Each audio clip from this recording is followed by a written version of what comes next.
et merci à tous pour être ici. D'abord, laissez-moi vous dire quelque chose. Moi, je suis un peu malade, donc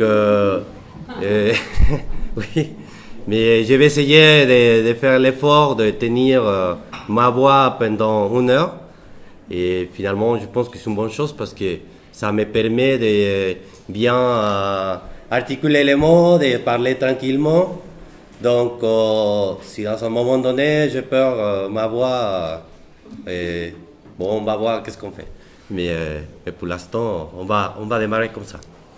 Et d'abord, j'aimerais commencer pour parler de la relation si particulière qu'il y a le Mexique et la France.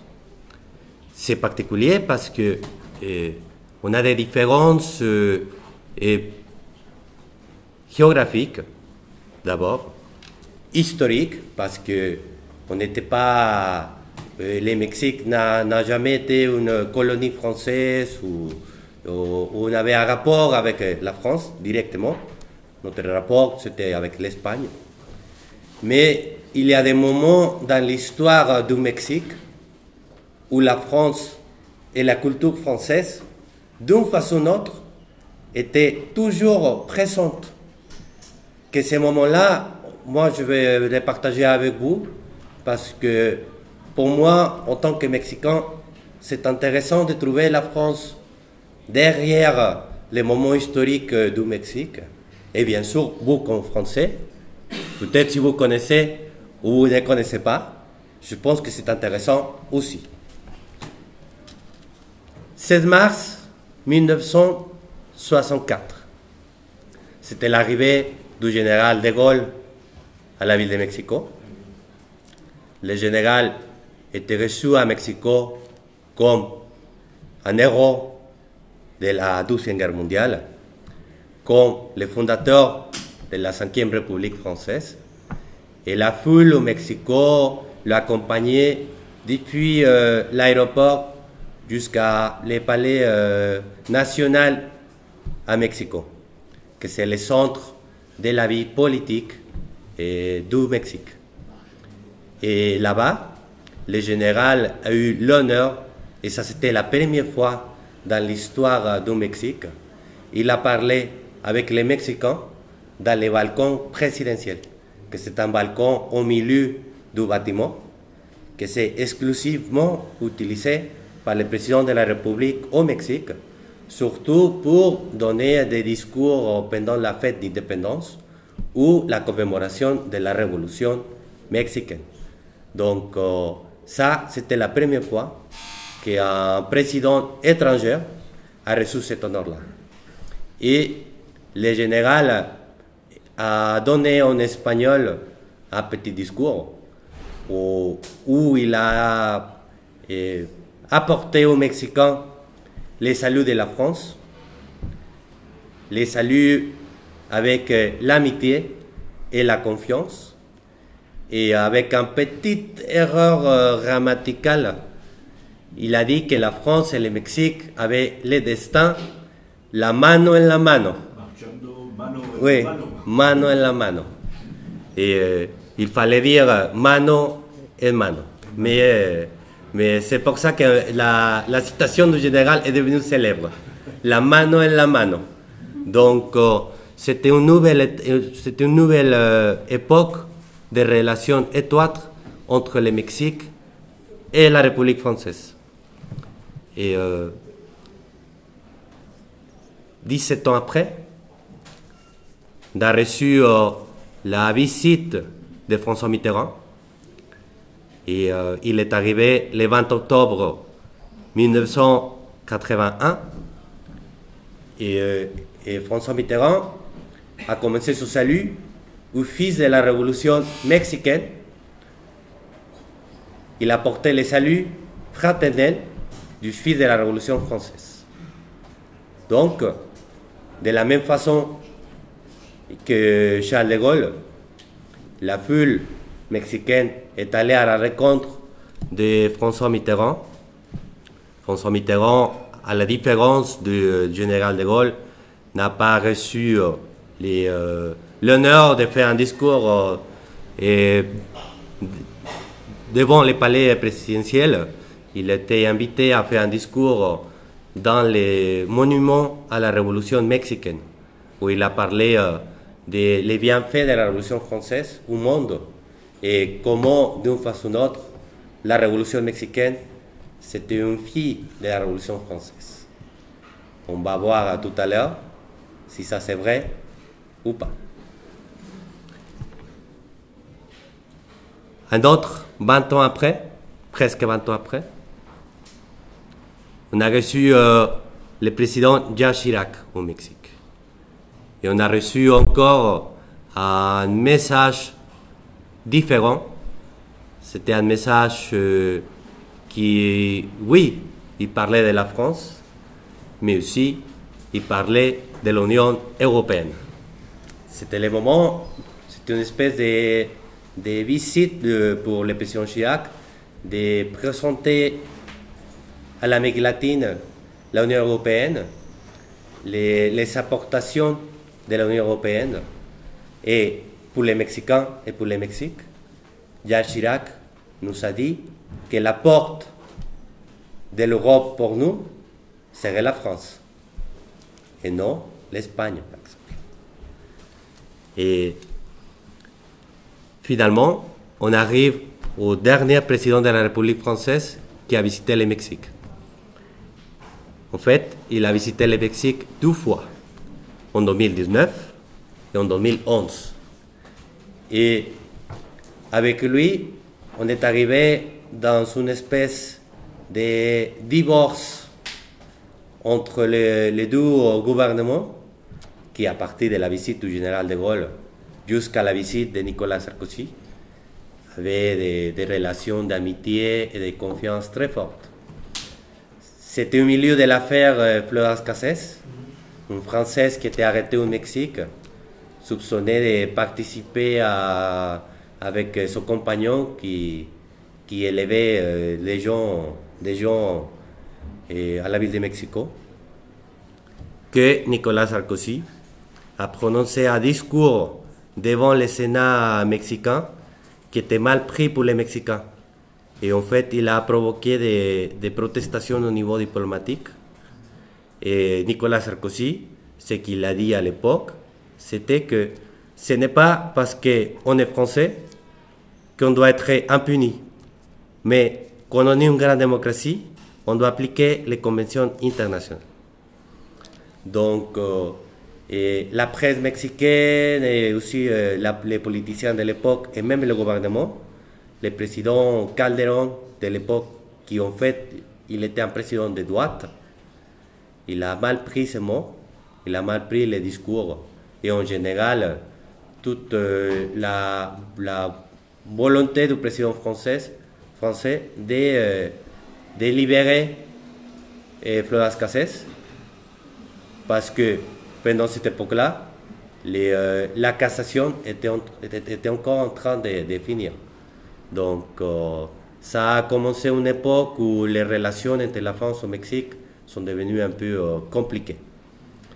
Et Nicolas Sarkozy est encore au pays en 2011, où toute l'agenda de l'époque, c'était encore l'affaire Florence Cassés.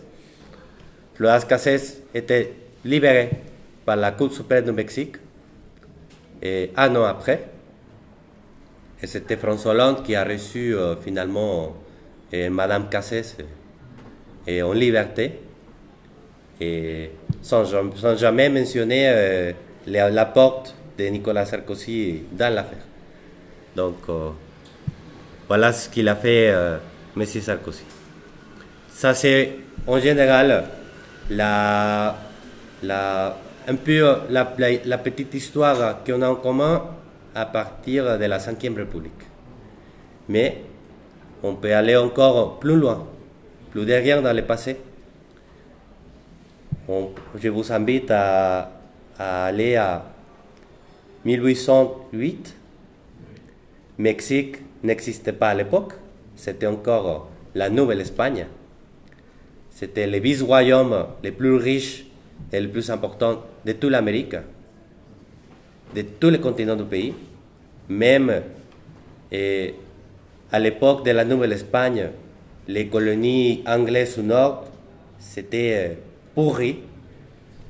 À la Nouvelle-Espagne, il y avait des villes, il y avait des universités, il y avait des cathédrales, il y avait toute l'infrastructure et la technologie qu'on pouvait rencontrer à l'époque en Europe. Donc ça existait déjà en la Nouvelle-Espagne. Mais c'était une époque de relations compliquées entre la France et le Royaume d'Espagne. Tout produit, et même la langue française, était interdite dans la Nouvelle-Espagne. C'était interdit par la loi si quelqu'un avait quelque chose produit en France, ou s'il existait, ou s'il y avait un bouquin en français, ou quel que soit, qui avait un espèce de rapport avec la France. C'était interdit, c'était puni par la loi espagnole.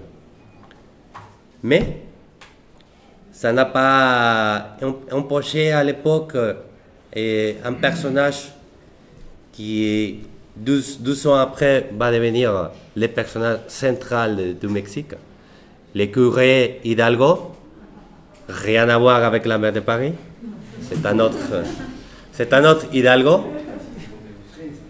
Ouais.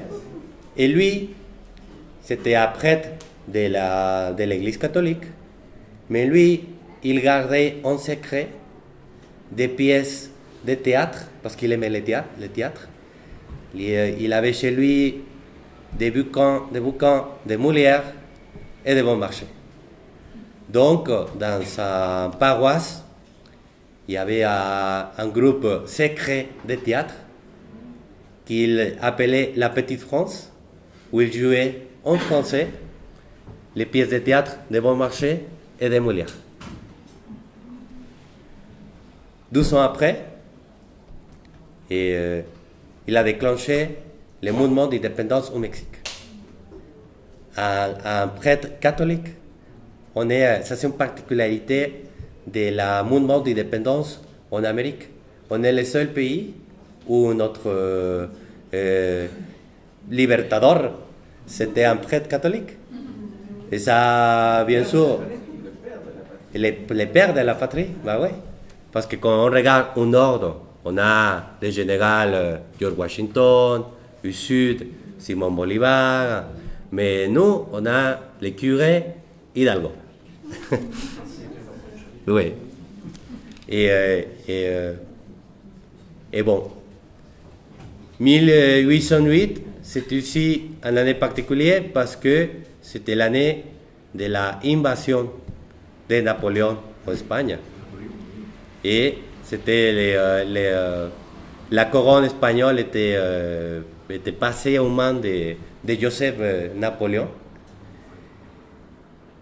qui est aussi un personnage particulier dans cette histoire, parce que le curé Hidalgo, quand il a déclenché le mouvement d'indépendance au Mexique, c'était pas contre la couronne espagnole, c'était contre l'usurpador José Bonaparte.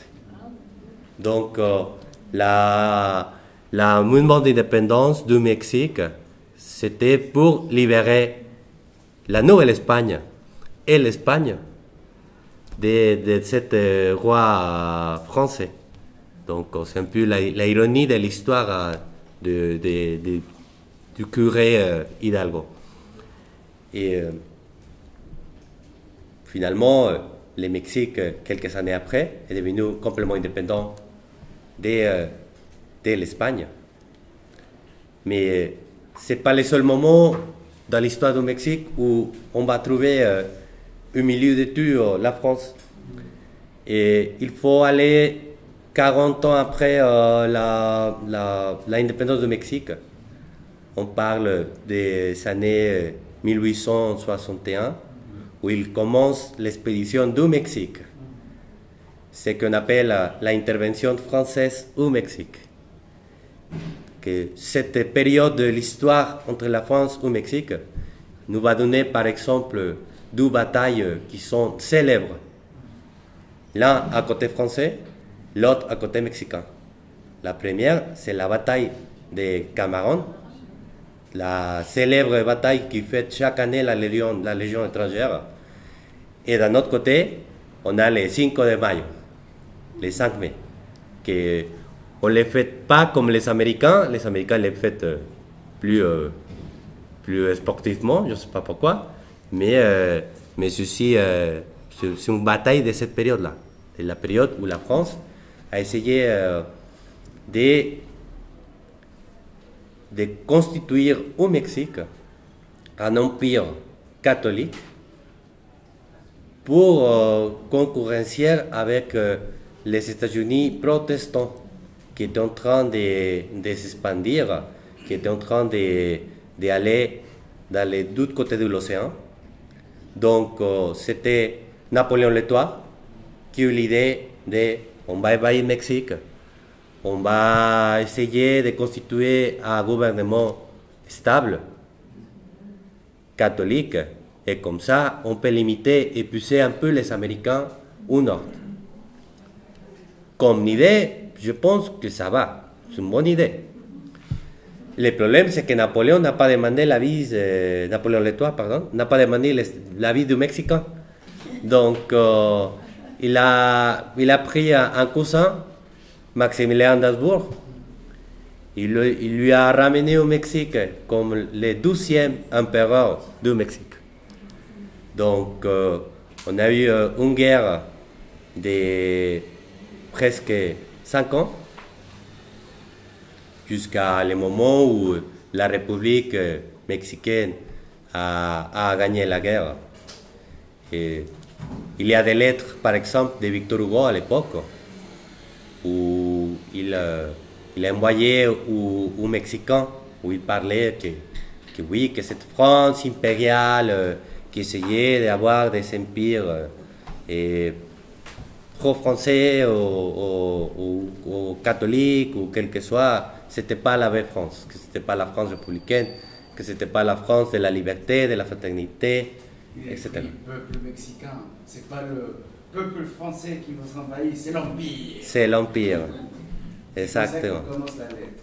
Bah oui. Donc, ce sont des lettres que malheureusement ne sont pas connues assez ici en France. Mais nous, les Mexicains, on les connaît et on l'apprécie beaucoup parce que ce sont des très belles lettres où Victor Hugo il parle de la liberté, il parle de la République, il parle toujours qu'il faut aller contre la tyrannie, quel que soit son nom ou l'époque ou à qui il représente. Donc voilà. Mais ce n'est pas du tout le dernier rapport qu'on peut trouver entre le Mexique et la France. Il y a encore un autre que c'est fondamental pour l'histoire du Mexique. Qu'on ne peut pas raconter l'histoire du Mexique sans cet événement, la révolution mexicaine.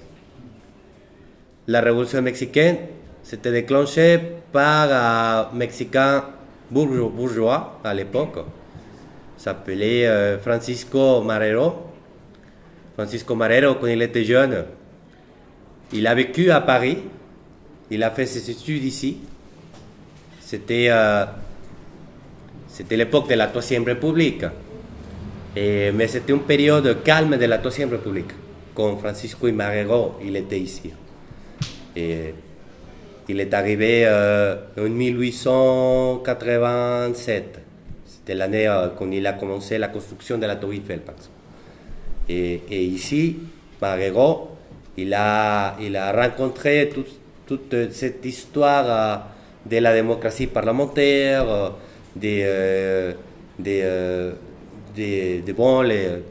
la liberté d'expression, la liberté de presse, et toute la liberté qu'il y avait à l'époque de la Troisième République, que ce n'était pas du tout le cas au Mexique. Au Mexique, on était en train de commencer une dictature qui a duré 30 ans. Les dictateurs ont fait une autre ironie de l'histoire. Comme vous pouvez voir, l'histoire entre France et Mexique, il y a beaucoup d'ironies. les dictateurs, le dernier dictateur mexicain, il a fui le pays après la victoire de la Révolution mexicaine et il est venu à Paris où il a décédé. Sa tombe se trouve à le cimetière de Montparnasse et c'est un point de tourisme pour les Mexicains en fait à Paris. Beaucoup de Mexicains vont pour voir la tombe du général Porfirio Díaz et ils laissent des pièces, ou ils laissent des lettres, ou ils laissent parfois des drapeaux. Mais c'est une autre histoire, c'est une autre ironie de l'histoire entre la France et le Mexique. Mais bon, on retourne à la Révolution mexicaine. D'une façon ou d'une autre, toutes les idées que Madero a prises à Paris, il les a portées au Mexique. Et avec ça, il a commencé d'abord sa campagne présidentielle contre les dictateurs, contre le général Díaz, que en fait, le général Díaz, c'était l'héros, l'un des héros de la guerre contre les Français. C'était pas n'importe qui à l'époque, non, c'était vraiment les soldats de la patrie, c'était l'un des surnoms. C'était quelqu'un vraiment apprécié et c'est grâce à lui que finalement l'État mexicain a trouvé pour la première fois une stabilité gouvernementale qui a permis un développement du pays, qui a permis une époque où le Mexique a commencé à se moderniser et que finalement l'arrivée de la Révolution mexicaine, il a d'une façon ou d'une autre arrêté complètement toute cette période de modernisation du Mexique. Et une fois que le dictateur a échappé le pays, la Révolution mexicaine c'est devenue une espèce de guerre de guérilla. Il y avait des guérillas partout. Comme ça, pendant 10 ans, jusqu'à le moment où les révolutionnaires qui restaient, il n'y avait plus de balles. Donc, ils commençaient à discuter entre eux en disant, écoute, moi je suis déjà fatigué, et mes soldats sont déjà fatigués, et en plus on n'a plus d'armes. Donc, qu'est-ce qu'on fait? Donc, si tu veux, on va commencer à trouver des accords. Ça, c'était la façon dans laquelle la révolution mexicaine s'est finie, entre des accords avec des différents généraux, l'idée qui les a permis de continuer au pouvoir et au même moment de finir la révolution, c'était la fondation d'un parti politique. Que ce parti politique, à l'époque, son nom c'était le Parti national révolutionnaire. Et les partis politiques, c'était les partis uniques au pays. Il a gouverné le pays pendant presque 80 ans. C'était la dictature parfaite, disait Mario Vargas Llosa, parce que oui, au Mexique, il y avait des élections, mais c'était les partis du régime qui gagnaient toujours les élections. Donc, et il disait comme ça, non, c'est pas ma faute de gagner les élections tout le temps, mais on est une démocratie. Ben non, on n'était pas en démocratie, mais ça c'était un peu... c'est pour ça qu'il l'appelait comme ça, la dictature parfaite. Parce qu'on ne pouvait pas dire que le Mexique, pendant le XXe siècle, ce n'était pas une démocratie. Et ça plaisait les Américains d'abord, et ça plaisait tout le monde. Sauf, bien sûr, les gens qui croyaient vraiment en la démocratie et qui croyaient vraiment qu'on était dans une dictature particulière, si vous voulez, mais c'était une dictature quand même. Les périodes des partis uniques s'achevaient dans l'année 2000. dans l'année 2000, pour la première fois dans l'histoire du Mexique, on a eu un changement de pouvoir sans violence dans une élection libre et démocratique. Et ça a marqué une nouvelle époque du pays. Et avant l'arrivée de la démocratie, bien sûr qu'il y avait beaucoup de gens qui avaient beaucoup des expectations à l'arrivée de la démocratie. On croyait que tous les maux du pays, c'était parce qu'on était en dictature. Qu'avec la démocratie, on pouvait vaincre beaucoup de problèmes qu'on avait déjà à l'époque. Et la pauvreté, et les manques d'opportunités, et problèmes économiques, problèmes politiques, problèmes sociaux, tous les problèmes qu'avait le pays à l'époque. On croyait que la démocratie, c'était la réponse à tout. Mais on croyait aussi qu'être un pays démocrate, c'était seulement d'avoir des élections libres. Que c'était avec des élections que, comme ça, on devenait lendemain un pays démocratique. Donc, c'est ça qu'on poussait l'opposition à l'époque. D'avoir des élections libres, d'avoir des élections libres, d'avoir des élections. Donc, les élections sont arrivées. Le changement de pouvoir est arrivé. On est entré dans cette liste de pays qui gèrent les affaires de façon démocratique. Et on a l'impression, 22 ans après, qu'on non pas seulement résoudre les problèmes du pays, sinon que désormais les problèmes sont encore plus graves, plus insolubles, parce que, bien sûr, il y a eu une démocratisation du mode d'élection des autorités publiques du pays. Mais l'État mexicain comme tel a gardé d'une façon ou d'une autre toute l'infrastructure dictatoriale qui avait avant l'arrivée de la dictature. Ça explique beaucoup de phénomènes, par exemple, des phénomènes qui sont de l'inquiétude de beaucoup d'entre vous. Par exemple, les narcotrafiquants. Et quand j'étais petite, il y avait déjà des narcotrafiquants. Des narcotrafiquants, il y a eu toujours au pays. Mais à l'époque de la dictature, c'était l'État même qui, d'une façon ou d'une autre, contrôlait les narcotrafiquants. Parce que l'État contrôlait tout. Donc, c'était pas rien d'étonnant.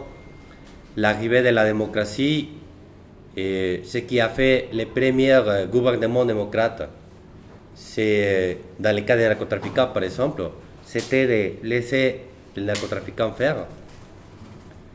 Il a pris une position dans laquelle ils ont dit non, je suis pas le chef des narcotrafiquants, je ne peux pas leur dire quoi faire. Donc il a laissé tous les cartels libres, complètement libres. Donc c'est fait. Et les attentats terroristes de l'11 septembre sont cruciaux pour entendre ce qui s'est passé après avec les cartels au Mexique. Pourquoi les attentats terroristes de 11 septembre? Parce que finalement, les Américains ont fermé sa frontière. Donc, il est devenu de plus en plus compliqué passer des trucs pendant la frontière. Des personnes, des immigrés, jusqu'à la drogue. Donc, s'il commence à devenir de plus en plus compliqué de traverser la frontière, ça augmente les prix. Et on doit se battre les routes qui sont encore disponibles. Donc, c'est ça qu'ils ont commencé à faire les cartels de la drogue. Ils ont commencé à se battre pour les routes de la drogue. Et ils ont commencé à avoir des batailles à l'intérieur du Mexique pour la protection de son produit qui venaient encore du Sud, qui venaient encore de la Colombie, qui venaient encore de l'Amérique centrale, etc. Et côté gouvernemental, il n'y avait pas la force d'avant, il n'y avait pas la dictature qui donnait à l'État mexicain le contrôle absolu de toutes les structures sociales. Donc, on est arrivé dans une combinaison terrible entre des cartels de la drogue tout puissants et un État très faible. Très faible. Donc, on a l'impression aussi au Mexique que la démocratie a affaibli l'État. Donc, il y a des voix au pays qui commencent à dire on ne veut plus de démocratie. On préfère l'époque où, oui, peut-être on avait un maître, mais les maîtres nous protégeaient, mais les maîtres nous nourrissaient, et les maîtres nous disaient quoi faire ou quoi ne pas faire. Donc, c'est ça les risques qu'on trouve aujourd'hui au Mexique. Et depuis l'année 2000,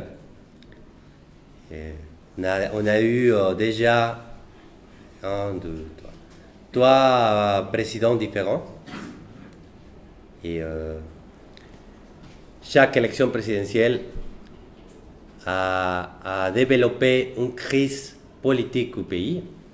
La première, c'était en 2016, où l'actuel président du Mexique, et il était candidat à l'époque, il est un peu comme Jean-Luc Mélenchon, on va dire. Pour les biens et pour les mauvais. Jean Lassalle plus Mélenchon. Oui, c'est un hybride étrange. Mais on va dire Mélenchon pour la santé de tout le monde. Et lui, bon, à l'époque, il a perdu l'élection. Il a commencé à crier qu'il y a eu une fraude, etc. Donc, il s'est nommé président légitime du Mexique pendant 6 ans. Et puis, bon, il a participé en 2012 avec les autres élections présidentielles. Cette fois-là, il a perdu avec beaucoup d'espace, donc il n'y avait pas l'opportunité de dire que l'élection s'était volée encore, etc. Et du coup, au Mexique, c'est interdit la réélection, mais on ne savait pas si la réélection des présidents autoproclamé, légitime, c'était permis ou pas. Mais je pense que lui, il a pensé, non, je ne peux pas me relire en tant que président légitime. Donc il a pas essayé ça. Mais il a profité quand même de l'instabilité que l'État mexicain commençait à présenter à tout niveau. Et la corruption, il a grandi. La violence a commencé à grandir aussi. Et surtout, les gens au Mexique ont commencé à perdre l'espérance. Donc, ça, c'était la situation la plus compliquée du pays. En 2018, finalement, ce personnage, López Obrador, il a gagné l'élection présidentielle avec 30 millions de votes, que c'est historique pour le pays. Et on est confronté aujourd'hui dans un gouvernement ouvertement populiste. Populiste, genre Hugo Chávez. Populiste, genre qu'il préfère défendre la dictature en Cuba, au Nicaragua ou des autres pays en Amérique latine comme ça, que de demander plus de démocratie dans les pays d'Amérique latine. Non, on est arrivé dans un gouvernement qui prend les pires de la gauche radicale de l'Amérique latine et que finalement, on ne sait pas pour l'instant qu'est-ce qu'il va faire après? Bien sûr, il a commencé à détruire complètement l'état de droit. Désormais, il regarde la Constitution et la loi comme des outils des élites ou du néolibéralisme pour les pécher de faire tout ce qu'il veut. Et on a une bataille vraiment médiatisée tous les jours dans laquelle López Obrador il attaque non seulement les institutions du pays, mais aussi les partenaires commerciaux, les Américains par exemple, et aussi en Europe.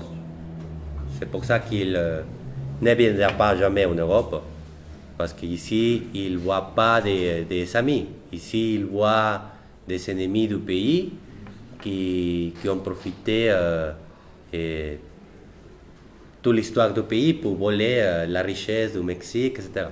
Donc, c'est ça son vision du monde. Et c'est pour ça que c'est important de donner la bataille encore. C'est important de renouveler un peu les sentiments démocratiques aux Mexicains, de leur dire que c'est pas que d'abord que la démocratie c'est pas une élection, que les élections c'est un instrument, mais pour avoir une vraie démocratie, c'est ce qu'il faut, ce sont des démocrates. C'est ça le plus important. Il faut éduquer les gens d'une façon démocratique. Mais je dis tout le temps qu'il faut que d'abord la démocratie commence avec nous-mêmes. Sachant que la vérité n'existe pas, que c'est important de connaître les idées des autres et à la fin formuler notre propre idée. Mais ça, c'est pour moi d'abord le premier compromis démocratique qu'on doit avoir. C'est être démocrate avec nous-mêmes. Et c'est ce qu'il faut, c'est ce qui est nécessaire au Mexique, que ça c'est quelque chose que j'appelle la néo-démocratie. C'est une correction, une rectification démocratique du pays. Mais non pas seulement l'État, mais aussi la société mexicaine. Parce que la société mexicaine, ce n'est pas encore une société démocratisée. On n'est pas encore dans ce cas-là. Et parce que finalement, quand la démocratie est arrivée, c'était un phénomène qu'on a vécu, mais la démocratie au Mexique n'a pas bossé pour elle-même non plus. Ça, je vois que ça c'était une erreur de la transition démocratique. La démocratie n'a pas parlé de la démocratie au Mexique, n'a pas parlé de la démocratie, n'a pas parlé de l'importance de la construction de la démocratie par tous les jours et par tous les États. On n'a pas démocratisé nos élites, par exemple. On n'a pas démocratisé l'armée mexicaine, par exemple. Donc, même les partis politiques, tous les partis politiques du pays, même les partis d'opposition historique, que c'est un parti qui avait une histoire très riche en démocratie, tous ils sont tombés dans l'oligarchie des élites partisanes. Donc, même maintenant, moi je rigole souvent parce que quand je regarde les opposants de López Obrador, qu'il commence à parler de la démocratie, la première chose que je lui demande, c'est « Ah oui, et chez vous, vous êtes démocrate ?» Ben non. Alors, mais comment vous parlez de la démocratie si même dans votre parti, vous n'êtes pas démocrate? Donc, c'est ça en gros la situation actuelle du pays. C'est ça le message que je voulais partager avec